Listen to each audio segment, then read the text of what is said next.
ঋতুপর্ণা চাকমার গ্রামে যা তার বাসাটা আছে সেটা আমরা বিল্ড করে দিব।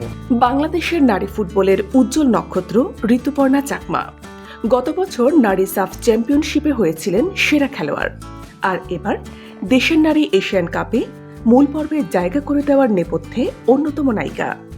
কিন্তু মাঠের সাফল্যের আড়ালে লুকিয়ে ছিল এক অবহেলার গল্প।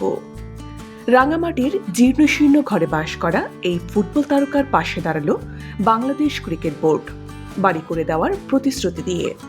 শনিবার বিবিসির পরিচালকদের সভা শেষে মিডিয়া বিভাগের চেয়ারম্যান ইফতেখার রহমান ঘোষণা দেন, ঋতুপর্ণার গ্রামে একটি নতুন বাড়ি তৈরি করে দেবে বিসিবি।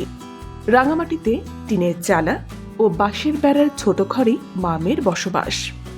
ছোটবেলায় বাবাকে হারানোর পর মাত্র ৩ বছর আগে হারান একমাত্র ছোট ভাইকেও। বড় ৩ বোনের বিয়ে হয়ে যাওয়ায় মায়ের সঙ্গেই গ্রামের সেই পুরনো ঘরে জীবন কাটাচ্ছেন ঋতুপর্ণা। এরই মধ্যে আজ সিটি গ্রুপ প্রথম আলো ক্রীড়া পুরস্কারে সেরা খেলোয়াড়ের সম্মাননাও পেয়েছেন তিনি। একই দিনে ২ আনন্দের খবর, একদিকে পুরস্কার, অন্যদিকে নতুন বাড়ির স্বপ্ন। এ যেন তার জীবনের নতুন অধ্যায়ের সূচনা। বিসিবি আগেও বিভিন্ন ক্রীড়াবিদ ও অন্যান্য খেলাধুলার জন্য সহায়তা দিয়েছে। এবার নারী ফুটবলের এই প্রতিভাকে সম্মান জানিয়ে তারা দাঁড়ালেন তার পাশে, যা দেশের ক্রীড়া অঙ্গনে এক অনন্য উদাহরণ। মাঠে সাফল্য অর্জন করলেও জীবনের বাইরে সংগ্রামের গল্প অনেক সময় আড়ালেই থেকে যায়। কিন্তু ঋতুপর্ণা চাকমার জীবন দেখিয়ে দিল, সংগ্রাম ও সাফল্য হাত ধরাধরি করেই চলে।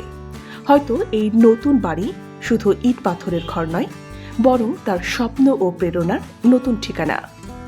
এই ধরনের গুরুত্বপূর্ণ আপডেট পেতে আমাদের সঙ্গে থাকুন। বিজিএন টিভি 24, সংবাদ যেখানে, বিশ্বস্ততা সেখানে।